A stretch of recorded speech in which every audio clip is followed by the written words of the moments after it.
We're asking the experts. Coming up, Sally Bedell Smith, author of Royals Extra on Substack, is here to help us dissect Meghan Markle's Harper's Bazaar, very bizarre interview.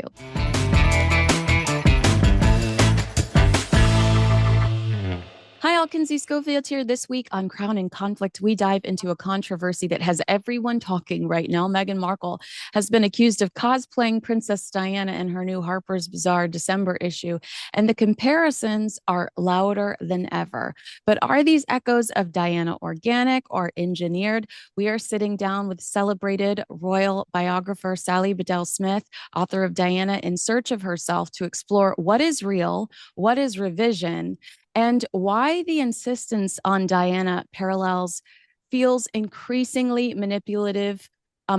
Sally, I feel like we have had this conversation before, but it's hard not to revisit it in some way after seeing after seeing Diana's Vanity Fair shoot and Meghan's Harper Bazaar pictures.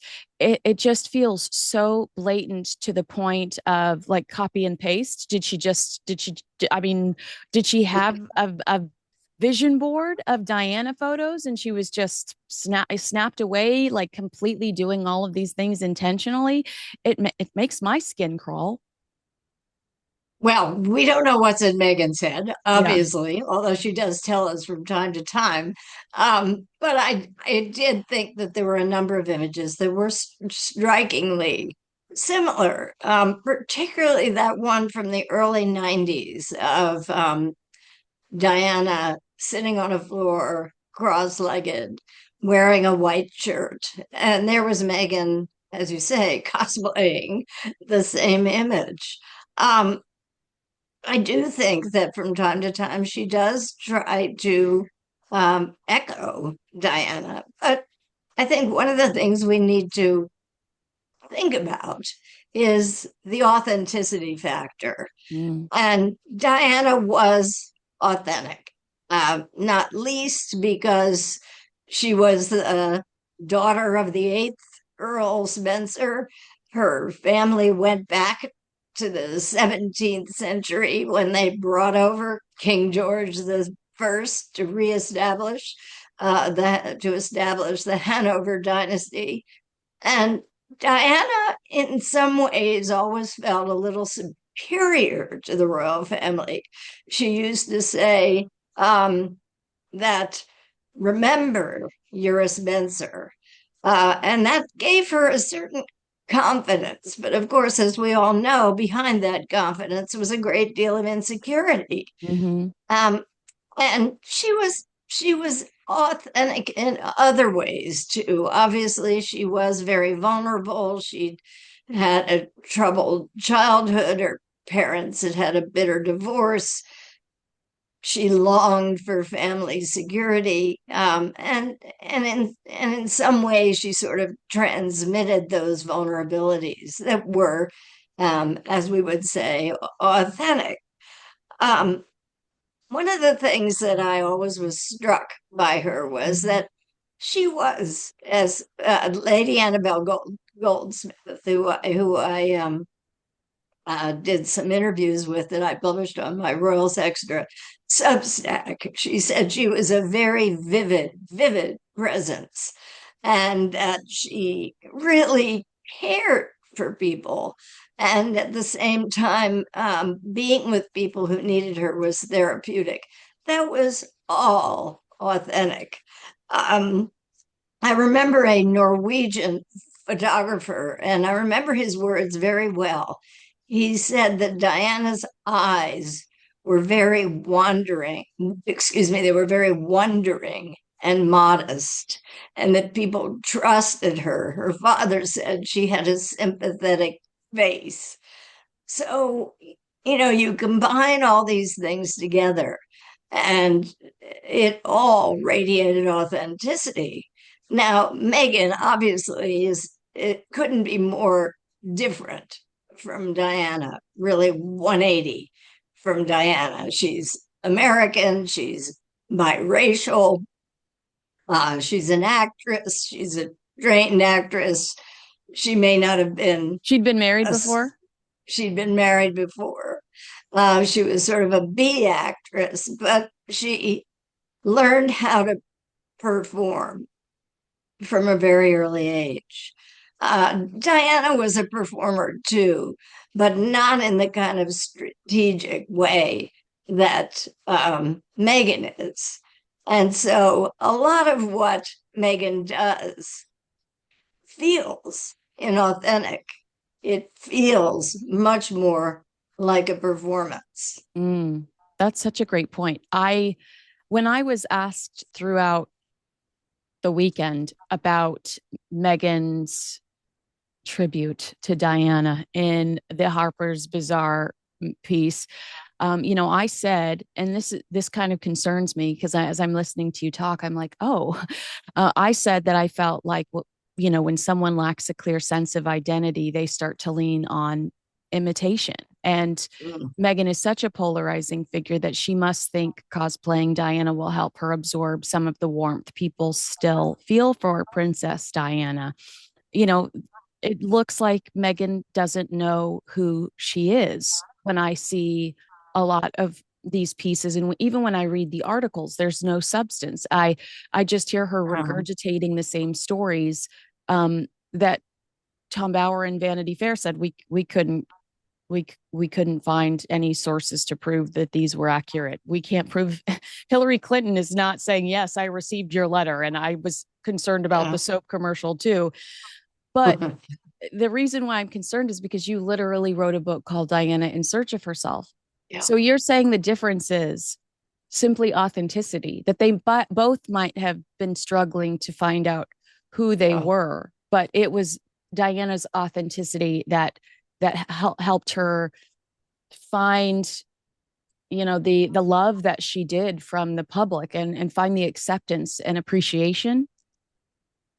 Yes, and I think Diana suffered from a great deal of inner turmoil that she was very good at masking when she was in public. And it really wasn't until the end of her life that she began to speak about it in Mm. a way that ended up being very damaging to herself and to her husband and to her sons because she was so candid and vivid about what she said.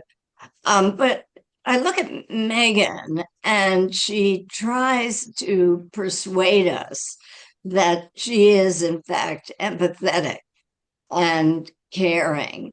And she does her charity turns. But I always feel that those efforts are overwhelmed by her self promotion. I mean, Diana did not really promote herself. People were drawn to her. She was so charismatic, um, and Meghan really doesn't have that whatever it is that magic secret power. Her superpower was her charisma. People were drawn to her. I don't think people are drawn to Meghan. And when she tries, to say, oh, I really care about this or that, we know that she is really fundamentally promoting herself. And that in turn makes us doubt what she's doing. Wow, that is so true. We could end the interview right now. That was such a mic drop. I love that you said that. Well, So, I think the other thing is she cannot disguise her hunger for money and status. And mm, we saw that most recently when she was so pleased with herself when she went to the party for Chris and Jenner. It was only afterwards when it dawned on her and Harry that being in that setting at that moment on the eve of Remembrance Sunday, while the rest of the family were observing the war dead, that they realized what an error they had made and they tried to pull back the photographs on Instagram and then ended up looking even worse. that is so true. Also, she, I think, would tell us that she doesn't try to hide that. And that's why she wants to be at Time 100 and Fortune's Most Powerful Women. She, and I mean, I think she's there before she actually deserves to be there. I think she's there because of the man that she married, not because of the launch of a lifestyle brand. But she's almost unapologetic about wanting money and wanting success. Yeah. And but I think we're like, but you haven't done this on your own, and you haven't you as ever was launched in February, and you're already at Fortune's most powerful women event, and you have more failures on your resume than successes. I mean, did it surprise you at all that Harper's Bazaar lists Spotify as a career coup without acknowledging the fact that she lost that deal? Yeah. Well, I think everything they listed, I mean, it's not definitive that she has lost her big Netflix deal, but she said, you know, series one and series 1A, really, which ran in August. And now she has this special, and all the signals are that this is the end. The hook for the Harper's Bazaar piece was Meghan has found her moment. Well, even I don't know if you read Elizabeth Holmes, but she has a Substack that is very, by and large, pro Meghan. Yeah, that's why I don't And read it. But yes, I know who well, she I is. read it, and she even was compelled to say, "Where's the moment? Yeah, Why are we invited to this party? Why right. is Harper's Bazaar putting her on the cover? I There's think that the nothing." moment was Megan getting invited to Kris Jenner's birthday party. That was Well, literally the that's a moment. pretty slender moment, but it was, as you know from having read it, it was a very fawning interview. But my favorite part was, I sort of felt sorry for the journalist who had to write it, but she did slip in that one subversive line about going for her second interview with Meghan in New York in a borrowed brownstone, arriving at the front door to be greeted by the pompously named house manager, who then announced Meghan, Duchess of Sussex. And as the writer pointed out, there were only two other people in that house, Meghan and me. And it just, this whole um, fixation she has on being called the Duchess of Sussex, when only a few years ago, when she was speaking to Oprah, she said, "Oh, all this grandeur doesn't mean anything to me. Titles don't mean anything. The only title that matters to me is mom." Yes, yes. Well, and also, So it just, it's, and somebody went out to her pop-up shop out in Montecito, and there was a case of wine or whatever, and on the front of it was I mean, you can't even make this up, was a sign saying, "Thoughtfully curated by Meghan, Duchess of Sussex."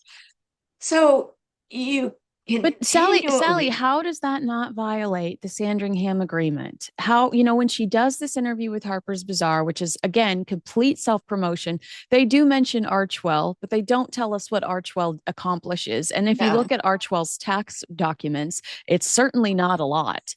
But that entire interview was, like you said, complete self-promotion. How does that not violate the Sandringham Agreement that they would not use their titles to monetize, that they wouldn't use their connection to the British royal family to financially benefit? Well, I think it does, I and do I think it too. should. I think it should be scrutinized. Um, Very early, I found out from people who were working for the Sussexes that, and others have reported this as well. I think Tom Bauer, but that she was shocked that Harry didn't have as much money as she thought he did. Mm-hmm. And she put her mind to figuring out a way to get back to the United States and figure out how to monetize the title and the money, and and the title and their position um, and make a whole lot more money than they were going to get in the UK. And jam was the answer. Jam was the answer, which she said in Harper's Bazaar was very brave. Yes, I can. You cannot make this up. You cannot make this up. Diana's emotional transparency in your book seemed to come from lived experience rather than presentation, which we've kind of discussed with Meghan. From your perspective, does Meghan project a similar openness, or does it feel more curated? And I'd also give you this example. There are a lot of people in Los Angeles that are angry with the way she talks about how cinematic the Rodney King riots were. And again, this is a girl that grew up in middle class, upper middle class Yeah. LA, went to one of the most expensive schools thanks to her father, always throughout her youth growing up. She did not see looting in the streets in real No. life. She might have seen it on the television. She did not see ash falling from the sky. And one person said, you know, she takes these cultural moments and tries to make them about herself. You know, she hijacks these moments and tries to make it her origin story when it's completely unrelated to her. And I do think that that's a difference between Meghan and Diana. Now, Meghan has told us plenty about her difficulties in mental health within the royal family. I would say it was too soon. Diana put up with it for 16 years before she starts to unravel. But how much of it is that Meghan's stories don't seem to be, you know, anchored in truth? Like I think the Rodney King, quite a Rodney King. lot. Yeah, as you mentioned, she didn't come from a deprived background at all. She went to one of the best. It was a Catholic high school. I have a friend who went there. It was very rigorous. Her father paid for it. Her father paid for Northwestern. He brought her onto the set of Married with Children, and she sort of got the acting bug when she was there. He helped her with her high school productions. He even got her a cameo role in the series. Uh, she did not have, even though her parents were divorced, she experienced nothing like the turmoil that Diana experienced from her parents' really very bitter divorce and not knowing what was going on and whether she was at fault. I mean, she was spinning around as a child, and Meghan had a certain measure of stability, even though her parents were in two different places. She talked most recently about traveling around with her mother. So I don't think it's valid for her to say, you know, I don't know, I'm vulnerable because I grew up near where the Rodney King riots were happening. And, you know, Diana did struggle. And that's why I called my book Diana in Search of Herself. She was um, constantly trying to figure out where she fit in, who she was. We saw manifestations of that. Um, but it was, the thing is, it was genuine. Mm. And when Meghan talks about her vulnerability and whatever, it just doesn't ring true. It does not. You studied how Diana connected with the public in a spontaneous way. You just used the word genuine, and I feel like it's appropriate here too. How would you compare that to Meghan's approach, which often feels planned and strategic? Like there are conveniently cameras there when she shows up at the Palisades fire and she's wrapping her arms around all of these people, and you know, they're dismissing volunteer workers for a moment so that Meghan and Harry can get a private tour. It does, you know, Diana's love felt real. Diana's empathy and compassion felt real, even if there was a photographer conveniently there to capture her barehanded shaking hands with an AIDS patient. Right. You still felt that love from her. Well, that very specifically had a mission. I mean, she Mhm. wanted, because people were afraid to touch AIDS patients. And I spoke to the man who set it all up, and it was very carefully done, not for her, Yeah. but for the cause of AIDS awareness. Um, very, very different from Meghan showing up at the fire, everything planned. She meets a girl, she gives her a bunch of merchandise signed by Billie Eilish. Fine. But then she goes on to say, oh, yeah, I was able to reach Billie Eilish through my friend, Adam Levine of, of Maroon 5. So what was supposed to be an act of compassion comes out as a sort of self-aggrandizing name drop that kind of negates the whole purpose of what she was doing. Um, and it's no surprise that right after that they were called disaster tourists. Mm, isn't that true? Well, I mean, to me, remember in November of 2024, Page Six received a lead from a source that 2025 was going to be the year of the Markle Sparkle. And then that happened. And I thought, is it? Is it? We're in 2025 and it's not getting off to a good start for Meghan. We've got the Palisade, her showing up, being called a disaster tourist over the Palisades fire.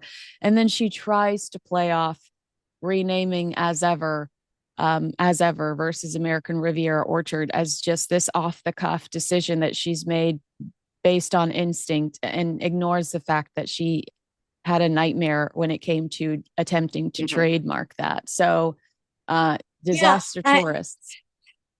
I mean, I mean, everything she does bland.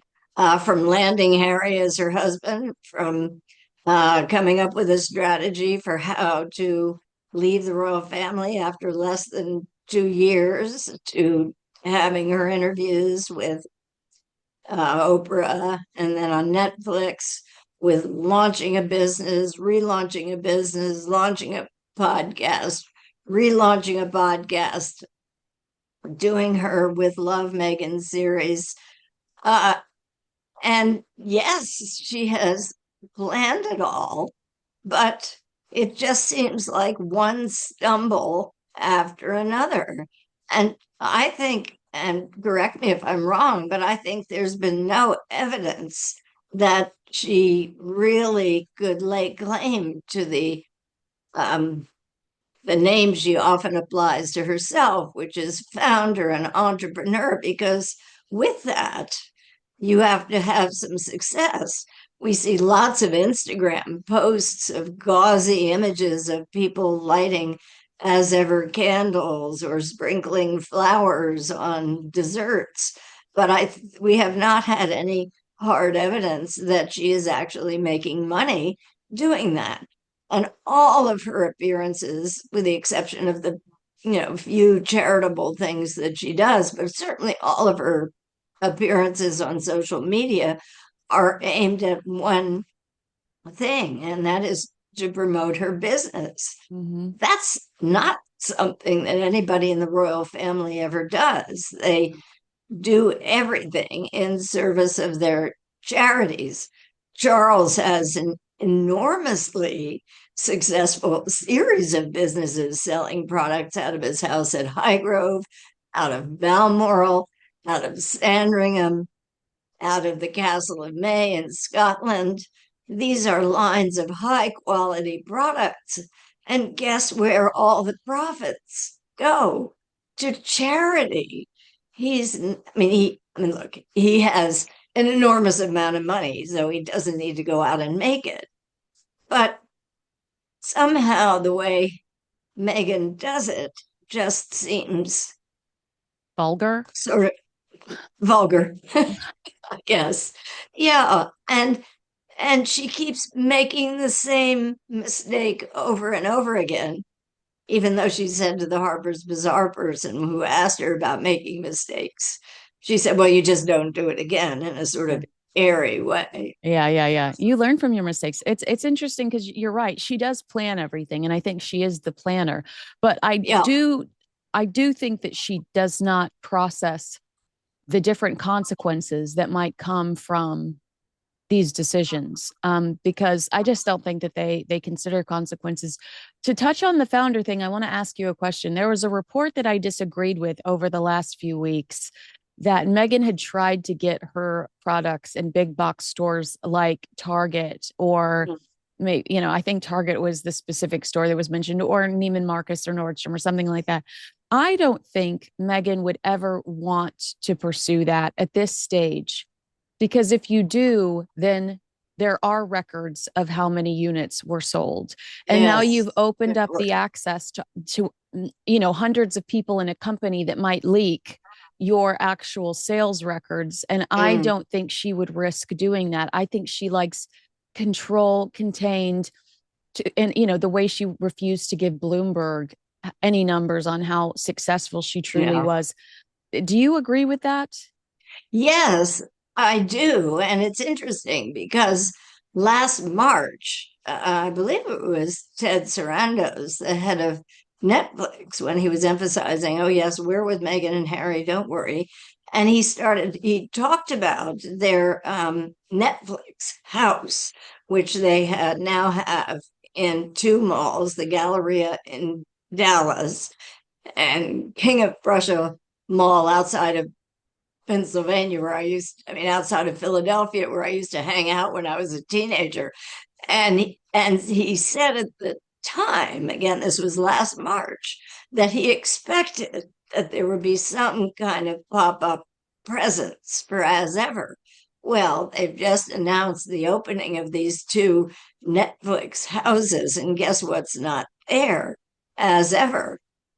So I think that was probably part of their original deal because Netflix has been an investor in As Ever.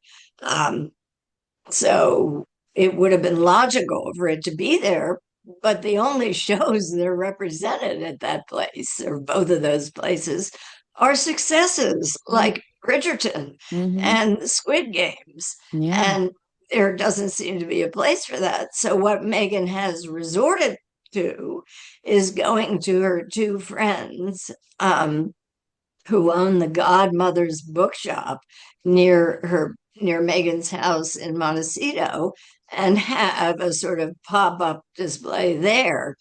And that's it. Yeah. And it's only because these two friends, one a literary agent, the other, Victoria Who Jackson. Harry helped make very rich with Spare. Yeah, she was part of the WME team that represented him. But I think the far more interesting person who is the co-owner of um, of Godmothers is Victoria Jackson, and she made a fortune selling her cosmetic line, which is a sort of midline, just above drugstores, not Estee Lauder or L'Oreal, but she made a lot of money doing that. And then she shut it down. Now she started again. She did it on QVC, and it turns out that Meghan's friend Gloria Steinem, who she referred to in the Harper's Bazaar interview as Glow. I don't think I've ever heard anybody refer to Gloria Steinem as Glow, but Glow introduced her supposedly to Victoria Jackson. And she now, it turns out, lends Harry and Meghan her brownstone in New York, where they can stay. And get Their announced get announced by the house manager. Oh yeah, yeah, that was the moment that we're never gonna forget. No. Um, Her house in Beverly Hills, where they evidently stayed when they went to the Kris Jenner party. Even her house in Montecito, where the interviewer from New York Magazine did her interview several years ago, and Meghan had her 41st birthday party there. Hmm. She flies them around on her private jet, supposedly. So here we have this woman who is their sort of sugar mommy, Yeah. um, and who enables them to live at a level um, that they probably can't afford. Yeah. I mean, to me, it just gives the grifter term so much more meaning, the Yeah. idea of Well, it Wilson reminds and me of this. This is exactly what the Duke and Duchess of Windsor would be doing if they were around today. oh my They would be gosh, moving from one of Victoria Jackson's homes to another, which they did routinely back exactly. in the 50s and 60s. This holiday, while others are chasing the rush, find your sense of calm with Peak. Peak has been so good to us, guys, so I hope you will show them some love. They are a luxury wellness brand powered by rare plants and cutting edge ingredients, offering the perfect remedy for the season's hustle and bustle. Their science backed botanicals, minerals, and vitamins support metabolic function, immune health, sustained energy, and radiant skin. In this festive season, choose serenity as the ultimate luxury with Peak. One of their newest essentials, the Deep Hydration Protocol, is a day to night electrolyte system that keeps your body and skin hydrated while promoting better health.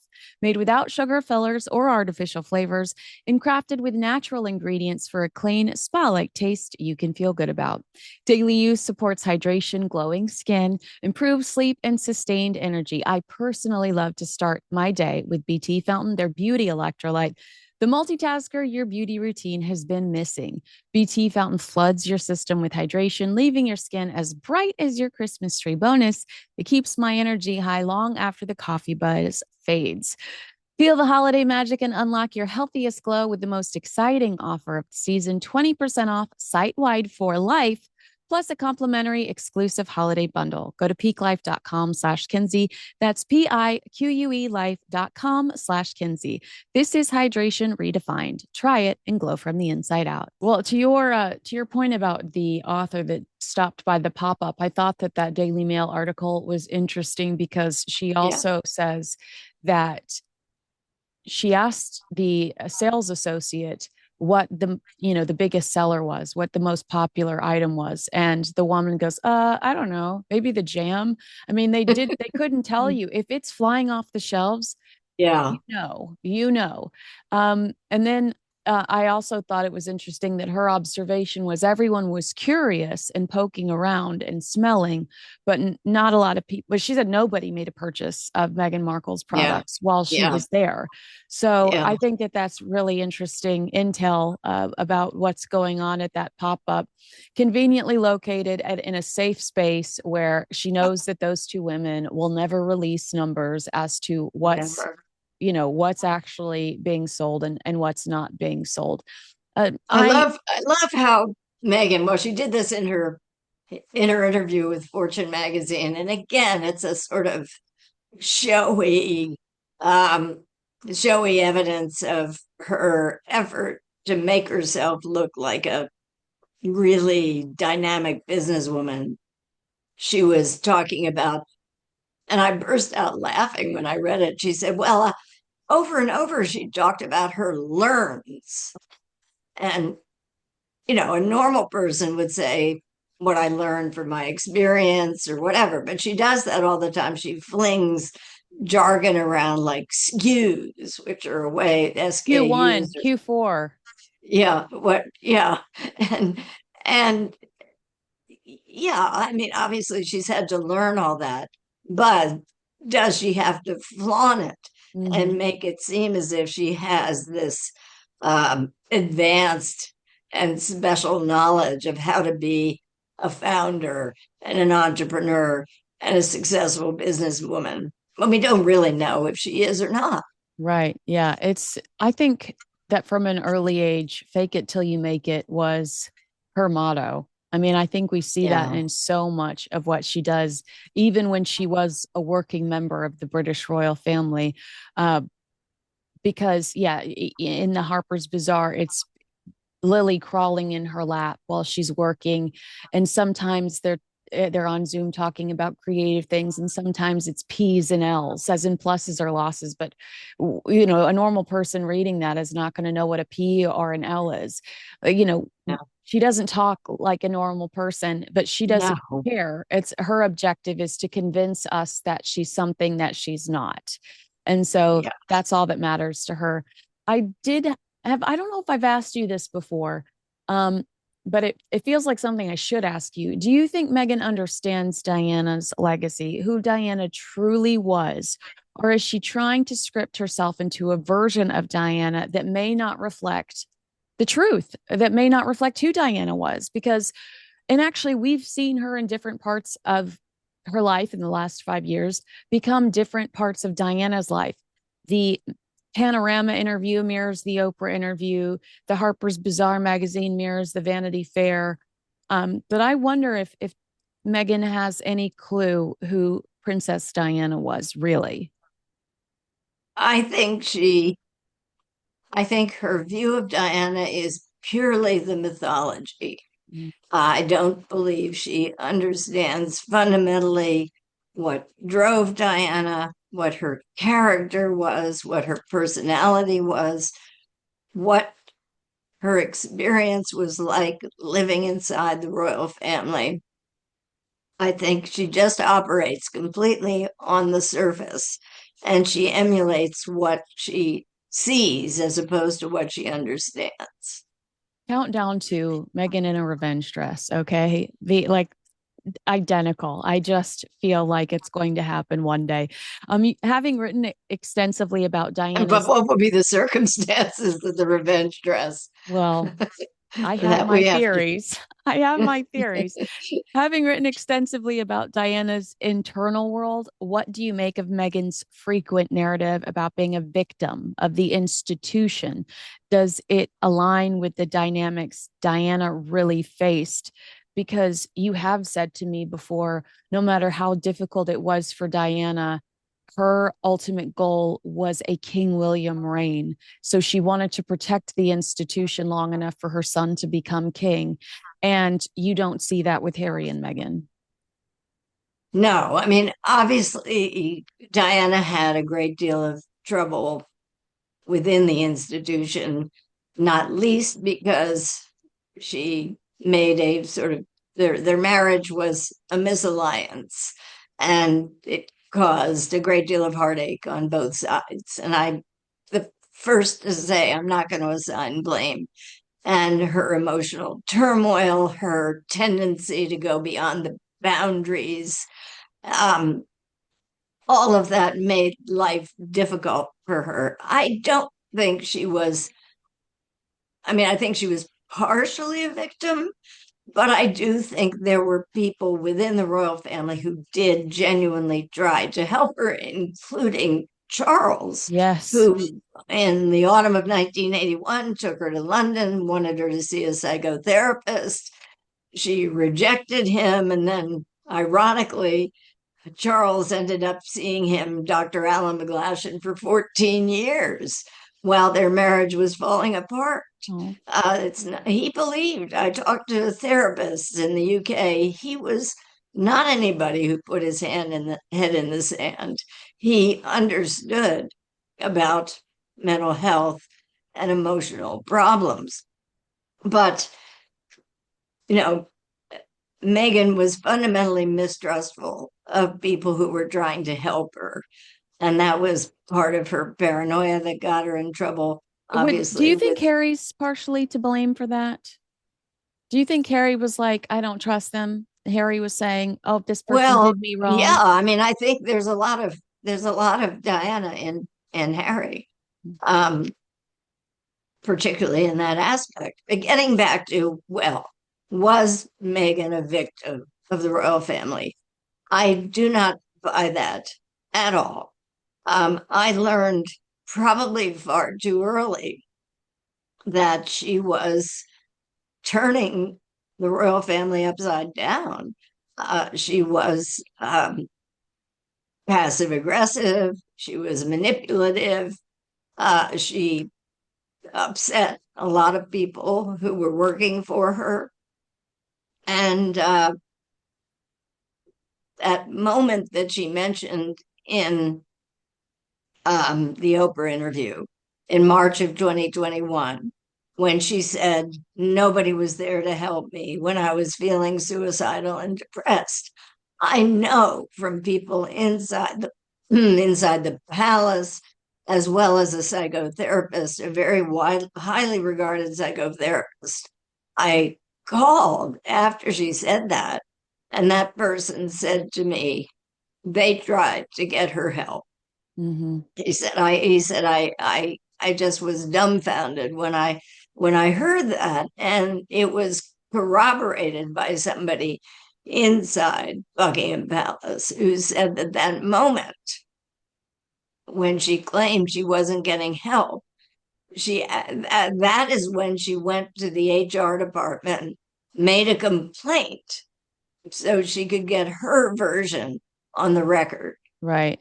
Um, so I didn't see her as a victim at all. She was working hard behind the scenes to develop some deals. She wanted to get out of Dodge. She had not even been there 2 years. I mean, look, when Diana first came into the royal family, she, even though she had lived nearby and her father had been an equerry to the queen, she had some kind of vague sense of what the royal family was like. But when she went in at age 20, when she married Charles, she didn't really know what sort of discipline was required for the duties that were thrust upon her. At the beginning, she didn't really read her briefs. If she was going to sit next to somebody important at a dinner, she didn't brush up on who that was. But to her credit, over time, she really learned how to do it. Yeah. But it took time, and she was very, very effective. Yes. And yes, that But is Meghan interesting. didn't give it any time. And imagine, I mean, I was sneaking into clubs, Sally Bedell Smith at age 20. I wasn't worried about impressing a powerful leader that was sitting to my right at a state banquet. And so she did Just, have a very, I mean, the future queen. Meghan wasn't even the future queen, and she did no, her responsibilities that Diana was. You know, the saying, you can't make everyone happy. You're not chips and guac. Well, it was very likely written about today's sponsor, Masa Chips. Do you ever read the label on a typical bag of chips? It's often a science experiment of seed oils, MSG, artificial dyes, and mystery ingredients. Masa is part of the growing movement to bring back real food. Masa's chips contain just three ingredients: organic corn, sea salt, and 100% grass fed beef tallow. Not only do these chips avoid the bad stuff, they are crunchy and taste incredible too. Snacking on masa chips is nothing like eating regular chips. With masa, you feel satisfied, light, and energetic with no crash, bloat, or gross, sluggish feeling afterwards. You won't find yourself binging and feeling hungry. Personally, my favorite flavor of masa is the original. It's a clean and crisp taste. If you love masa, then you'll definitely love Vandy Crisps. Vandy, Masa's sister company, makes the most delicious three ingredient potato chips I've ever tasted. Of course, my favorite is Smokehouse Barbecue. How very Texan of me. Ready to give Masa or Vandy a try? Use code Kinsey for 25% off your first order at masachips.com or vandycrisps.com, or simply click the link in the video description or scan the QR code to claim this offer. Don't feel like ordering online? Masa and Vandy are now available nationwide at your local Sprouts supermarket. Stop by and pick up a couple of bags before they're gone. Have you ever thought about this? That what Lady Elizabeth Anson told you about, being dismissed and rejected from planning the wedding completely contradicts what Meghan Markle says, in the wider picture, in the bigger picture, to Oprah Winfrey about how the wedding wasn't her own. And so she had to secretly get married 3 days earlier, which we know is a lie. The Archbishop had to come out and say that would be against the rules. And no, that didn't happen. If Meghan really wanted a wedding of her own, she had Lady Elizabeth Anson there who knew the ropes, who would have worked with her to give her the quiet, hi, George Clooney, the quiet wedding she claims that she was robbed of, because she says to Oprah, like, this was for other people.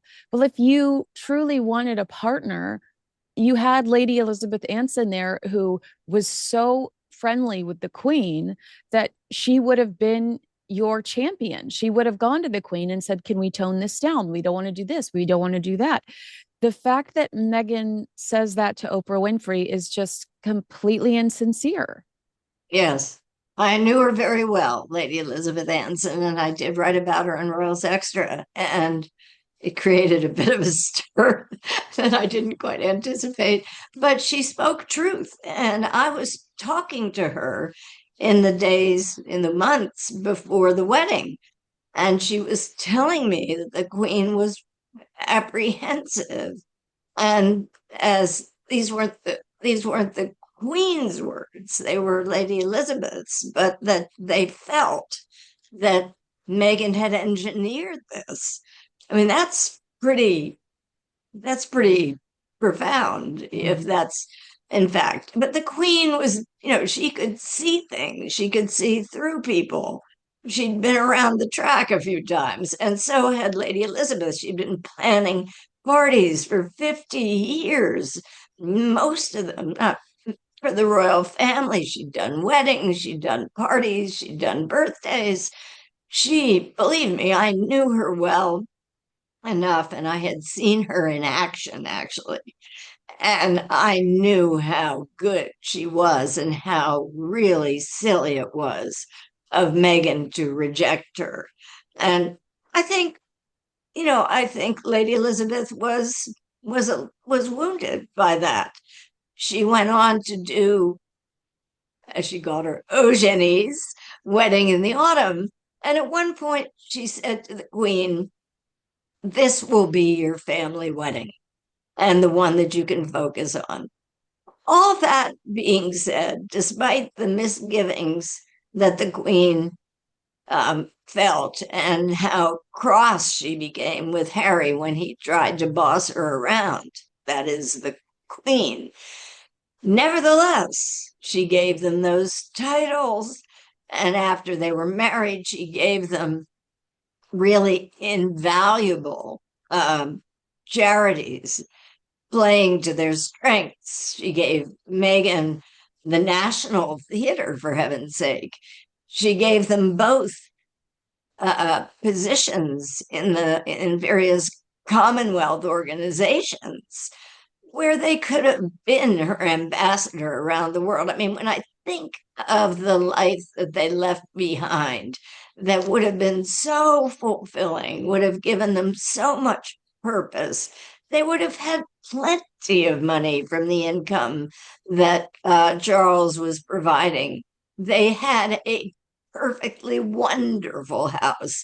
Not only did they have the house, it was inside the ring of steel that surrounded the home park.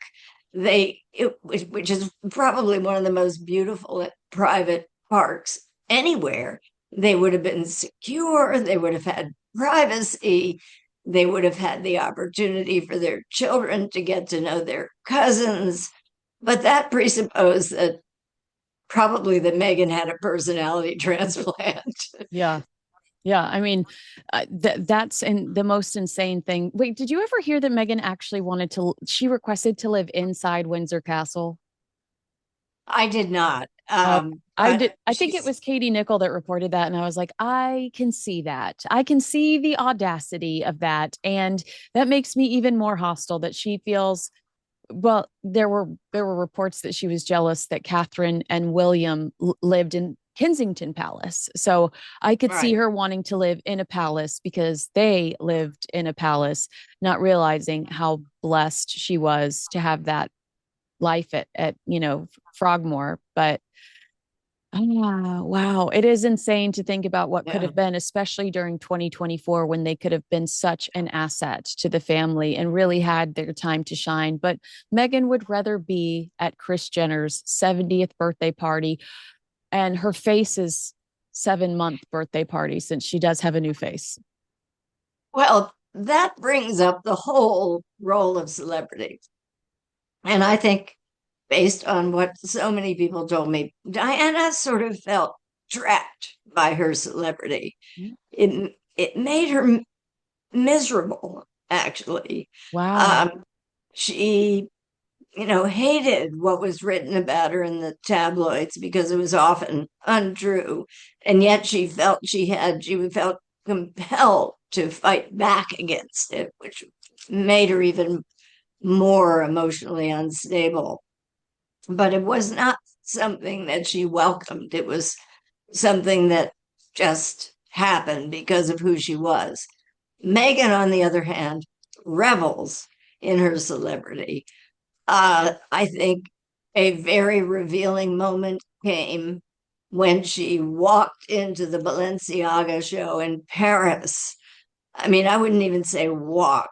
I would say she sort of sashayed and she walked with the stride of a model on a catwalk and beamed at the cameras. That is not something Diana would have done in that way. And when they went to the Kris Jenner party, I mean, she looked so pleased with herself. And she does, I believe, and others have said this, that she has a real craving for the limelight. For Diana, the limelight came with the territory, and she developed a very sort of tormented attitude toward it. But essentially, it was her trap. That is fascinating. I have one more question for you, and then I'm going to find out what's coming up on Royals Extra because I don't know if we're allowed to share what you told me you were working on, but it's very cool.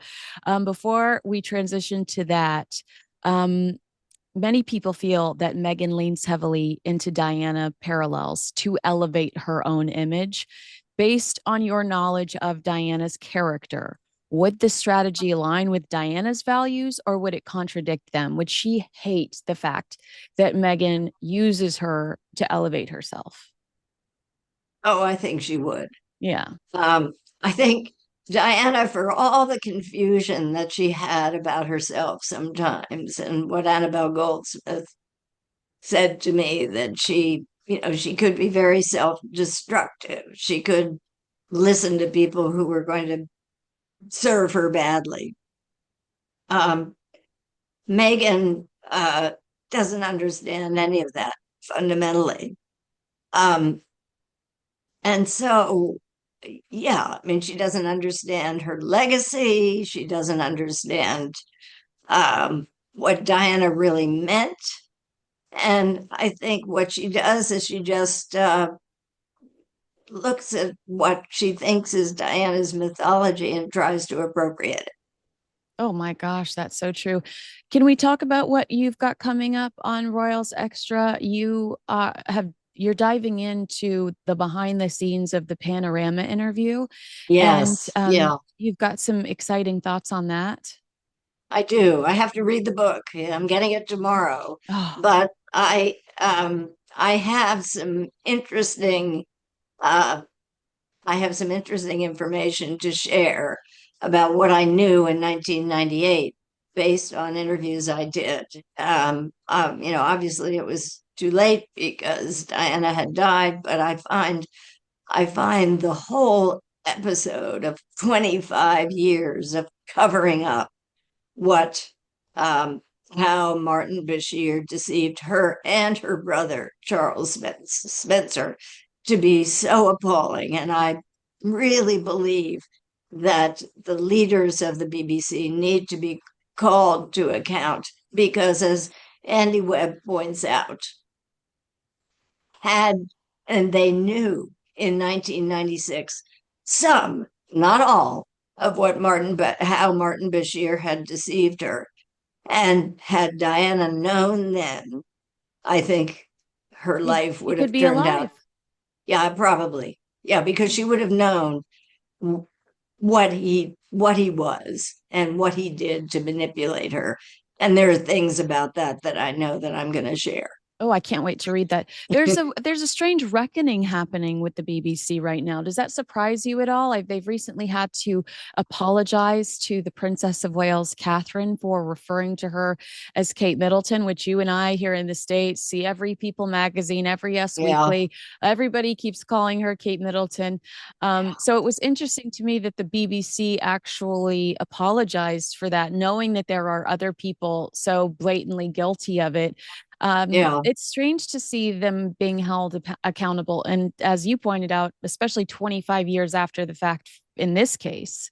yes. Well, I think it's a long time coming, Yeah. particularly based on the Panorama interview, Hmm. which never should have happened. Absolutely, absolutely. So that will be within the next few weeks, right? Because we've got Yeah, Thanksgiving. I'm hoping yeah. that you're going to take a break and enjoy the family and the puppies and the kids. Sally, thank you so much. I appreciate your time today, and we can catch up with you on Royals Extra on Substack. And of course, you've got a entire library of brilliant books on the British royal family. Agree with us, disagree with us, let us know in the comments below. Make sure you like, subscribe, and share this video with a friend.